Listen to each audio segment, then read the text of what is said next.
Good morning, everyone. First, I want to say that yes, I did not make a video yesterday. My computer that I was using literally melted down. It stopped working, it overheated, and hard drive and RAM, everything went bye-bye. So I did record a video, but in the process of uploading it, the computer decided to die. So got a new computer last night. Thank you to my wife. She told me I was getting one, and we went shopping, and she bought me one. So thank, thank her. Um, Yesterday's topic and today's topic is going to be very similar. I'm just going to expand on yesterday's topic since, well, no one actually heard it but me. So, yesterday's topic, I talked about are we going to war? Are we going to, go into Iran or the Middle East again and do things that, I don't know, we shouldn't, in my mind, be doing, but I'm not the president or in charge of anything. I'm just little old me. And when I was thinking about this yesterday, even after I did the video and while I was doing the video, and later on in the day when the news kept changing that we were in a ceasefire and they weren't in a ceasefire and Iran broke the ceasefire and so on and so forth. And they were shelling places in Qatar slash Qatar, and but we were knocking them down. All these different things. I started realizing that um, me as who I am and the people, a lot of people I know probably are seeing this in a different light than others in the world. The reason is because I've seen war. Uh, Friends of mine have been to war.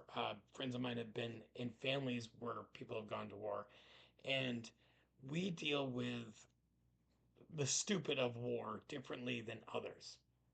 Um, when everyone else, not everyone, when a lot of people think about war, they picture tanks, bombs, soldiers in uniforms.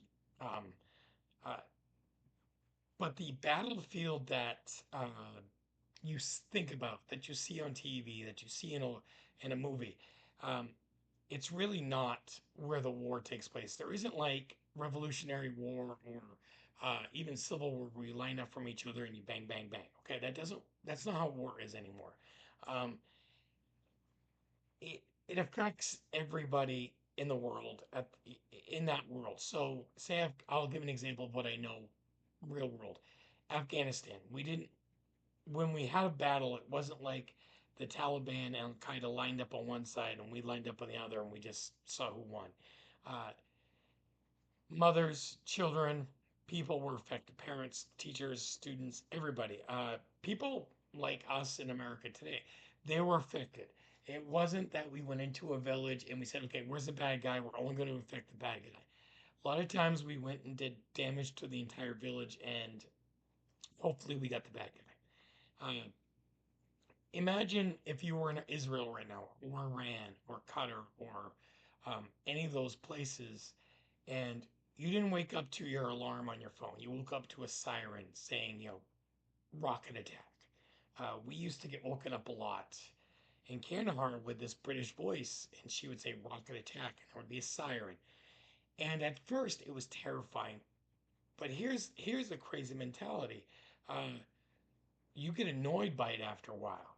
It isn't that, oh my God, I'm going to die. It's more like, I have things to do. Stop trying to kill me. It's annoying more than anything else. But when that siren went off, say you're a 6-year-old kid, siren goes off, and your parents are running to get you to a place that's safe, running to get you to a place where you're not going to be hurt. And they're praying to whatever God they believe in that they get you there so you don't end up on the news dead. Okay. Um, there's an ongoing fear over there, and we're really, really blessed over here. Okay. Really, the only time anyone's ever attacked us in the last 250 years has either been ourselves or the country that thought they owned us for a time. And then Pearl Harbor, which Hawaii wasn't officially yours, but it was kind of like a Puerto Rico situation. Anyway, we don't get attacked on the mainland by other countries. We just don't. It's so rare that it's almost unbelievable to even think of. We had air raid siren tests and stuff like that during World War II. No one ever came over. It never happened. Um, but people in those countries every day, you watch the news, you talk to people, you look at articles, they're waking up to air raid sirens. They're waking up to explosions, and they don't know what stability is like you do and I do every day. Um, but here's what we need to know about also is they're anxious, they have anxiety, they have stress, they have horror in their life every day. And that doesn't make them weak because they're anxious about dying. That makes them stronger because one, um, they survive, but two, they learn how to adapt in a crazy world situation that most of us over here will never and have never dealt with. Now, I know too many people that have dealt with it because most of the people I talk to or have talked to in the last 20 years have been people who have been to those areas. Um, when you have anxiety, after all the research and looking up I've done because of me, it's really your brain saying something is really important. It's going to affect you. Uh, Figure out how to get around it. Figure out how to stabilize or get through it. Now, when you have anxiety extreme, some of that stuff isn't logical.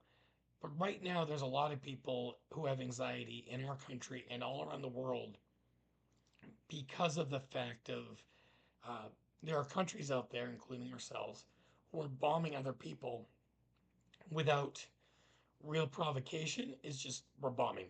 We feel like that's the right thing to do. We're keeping them from having this or keeping them from having that. Instead of just other ways of dealing it, that's how we're dealing with it. Um, when you're in a war zone, it doesn't matter if you're a soldier, a mom, a dad, a kid, a dog. Um, you have to show courage, and that's something I struggled with a long time. I didn't think I was courageous, but you have to show courage um, because when you're in a war zone, you're helping other people out, even if you don't think you are. If you're helping a battle buddy get into a bunker, or you're making sure your battle wakes up because they're deaf, or you're getting a kid to where they need to be, if you're keeping yourself alive, that's all courage. It's all things. Now, over here in America, what we do, we pray for our troops, but we also um, send care packages. We send donations. We give to the Red Cross. We give to other organizations that help people in those war torn areas. And we've done that for a long time, and that's good on us. Uh, a lot of us have become so numb to it that we stopped giving that 100% effort because it just doesn't seem real anymore. So, what can we do? What do we do to fight this anxiety? What do we do to get through this anxiety? What do we do to help our minds grapple with what's going on? First, stay informed, uh, but protect yourself when you're staying informed. Watching the news, reading newspaper articles, looking on TikTok or Instagram or Facebook or wherever you look to get your news. Um, Understand every news outlet has a different twist. Al Jazeera is going to give us different news than Fox News. CNN is going to be different than MSNBC, and so on and so forth. You kind of have to read all of it or look at all of it and then kind of balance out what looks and sounds real and what is real. If you're not there, you don't know. Um, I always tell a story that when I was in Kandahar, we were there when Osama bin Laden got killed. And a lot of people back home thought, well, he's dead. Richard's coming home. I didn't come home. He died, I think, in March, and I didn't come home till January. Uh, the news, some of the news outlets made it sound very logical that now that he's dead, the war is over. That's not how war works. So understand when you're looking, reading, seeing, hearing, you get a more rounded story, and that makes it easier for you to grasp what's going on. Now, if you start watching things and hearing things and reading things and it gets overwhelming, don't keep doing it. Stop, take a breath, change what's going on in your world that day, go all around it, go back to it later. Don't keep forcing yourself to absorb crazy stress, anxiety inducing stuff. Okay. Talk to people about it. My wife is very anxious right now, but her and I have talked about it. We've worked through it. She's dealing with it. Um, And that's a good thing. That's exactly what you should be doing. That's exactly how you should be acting. If you don't know something or if you don't know understand something, talk to other people. Everyone has different perspectives, and maybe their perspective will help you understand what's going on in your life. Um, Try to understand what other people are going through. Empathy. That's a struggle I have, I guess. Some people say I don't, but I feel like I'm not empathetic enough. I try to be now. I'm trying to learn how to be more empathetic. I'm trying to be better with that. But again, uh, not my strong suit. I have a hard time understanding my feelings, so here understanding others is difficult. But I'm working through it, trying to understand it. There are people out there waking up every day not knowing if they're going to make it through the end of the day. And it's not, oh, someone might mug me or I might get in a car accident. It's more like a rocket might fly through my house and explode and kill me. That's a different thing. So just understand that. And another big one, and this is one that I think people are doing now, but I don't know if they're doing it the right way, but I really can't judge how you to do it the right way. Use your voice, okay? Um, all of us have voices, even if we don't, we have our words, our writings, our voices, um, our person. We can get out there, we can change things, we can talk about things. Now, if a million people go out in the street and say no more war with Iran, or no more war in Vietnam, no more war in China, they're not going to, they're, Japan, we bombed Japan. It didn't matter if a million people were there or not saying don't do it. Vietnam, there was protests every day. That did not stop us. Um, Today's world, it's not going to stop someone from doing something. Here's how you use your voice. We have an election every 2 years for the House of Representatives, and every 4 years for the president, and every 6 years for the Senate. These are the people that make these decisions. If you don't like what they're doing, get them out of office. Run for office. Find a candidate that believes the way you do. Get behind them. Work with them. Push your thoughts and ideas forward to where maybe you can get somebody in there that will listen. Now, I don't like a lot of candidates in today's world. I feel like a lot of them just they do what they have to do to keep being elected, and that's not really what I want. I want somebody who uh, is more worried about the day-to-day life of an American, of a citizen of the world, than they are with getting elected in 2, 4, 6 years.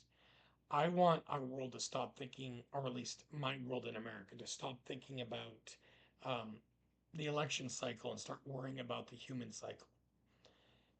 Well, that is that a great thing to think about? Yes.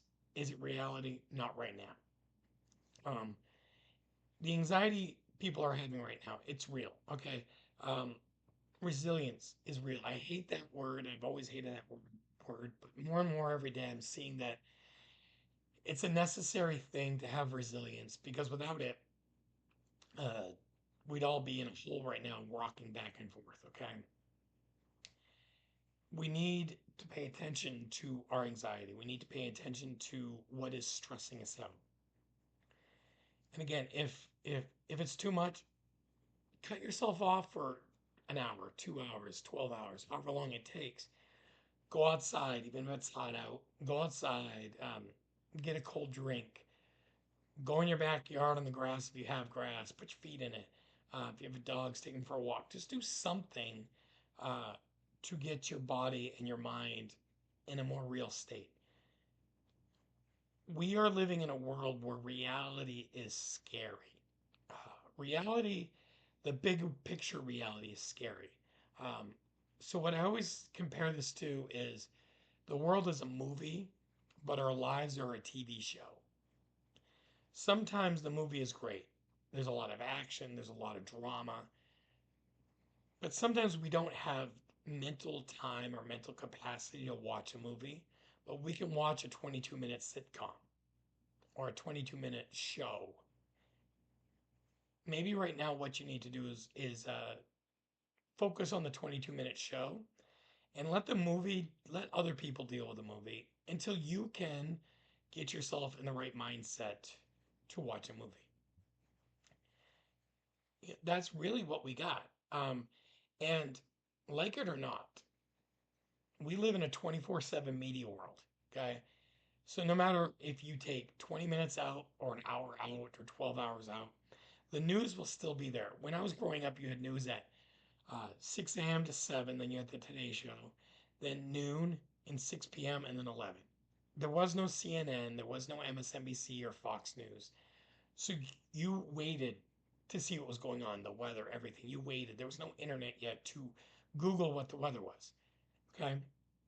There is now. So even if you take a break, the world is still happening and you can find out when you're done. Um, if you get yourself too much in this, if you get yourself too much, too high, too stressed, too anxious, um, you can get things like PTSD, you can get things like anxiety disorder because you feel like your safety, you've lost your safety, you've lost your security, you've lost everything, and you have no control. And while having no control sometimes is good when you're on a roller coaster, and that's what kind of makes it fun. When it comes to war, uh, famine, heartache, death, having no control or having no concept of control is scary. Um, that's the big thing here. So don't worry about, oh my gosh, I'm so anxious. Uh, we're gonna go to war. Okay. If you see that piling up, if you see the anxiety rising, if you see it's you struggling with it, take a break. Stop. Walk away from it. Um, because if you're a parent or you're around kids, that anxiety will your kids will see it. Your kids will see it and then they'll start stressing and they have less life experience to know how to deal with it than even you do. I always remember back to 9/11. Um, my kids were really, really young and I was in the military and 9/11 happened. And I know for sure I put stress and anxiety on my kids because at that moment I didn't know what was going on and all I could do was stare at the news and talk to my unit and talk to people in the military. I didn't know what was going to happen. And because of that, I didn't deal with it correctly, and I know my kids were affected. That's not something you want to do. You want to look at the news and say, okay, I can present this to my kids in a way that will come across as yes, there's stuff going on, but no, they don't need to worry about it. People who are in charge, who maybe I don't have 100% faith in, but I have faith in, are doing the right thing. And in the end, God is in control and I'm not. And a lot of times I have people watch this who don't believe in God or have lost their faith. And I get that 100%. Some days I struggle with it too. But, and this is a big but, God's in control even if I don't want him to be. God's in control even if there's days where I don't want to believe in him. God is in control even on days where it looks like the world is a hot pile of stupid. He's still there. And I would love to say that tomorrow will be another beautiful day, that tomorrow I'm going to wake up, the sun will shine, and we'll be at peace. But we won't be. There are people dying every day in the world from war, from famine, from hunger, from disease, from violence. And I don't have to understand why. I can help in many ways. One, teach my kids that the world is a big place and that people need help. Two, I can volunteer and help kids and people in my community. I'm not going back to Kandahar to volunteer. I don't think they'd let me anyway. Um, but I can help out people in my community. I can reach out and make sure people are okay. I can do that. That's what I can do. You can do the same thing. Maybe, maybe you're like, I can't. You don't understand. I have this, this, and this. Okay. Write a letter to your congressperson. Email somebody. Reach out to a friend. Hey, how you doing today? Just the just the action of, hey, I'm free this afternoon for a couple hours. You want to go to Starbucks, or you want to go to Dunkin' Donuts or Roma Joe's or wherever you go to coffee, or hey, you want to go grab a burger. Hey, you want to go hang out, get an ice cream. These are all things that we can do to help our community be better and to be less stressed. Because, like it or not, we live in a world full of stress and anxiety. And some days, well, some days it just sucks. So that's it for today, guys. Thank you all for watching. Thank you all for subscribing. Thank you all for your comments. Thank you all for just caring. And I hope you all have a beautiful day till tomorrow.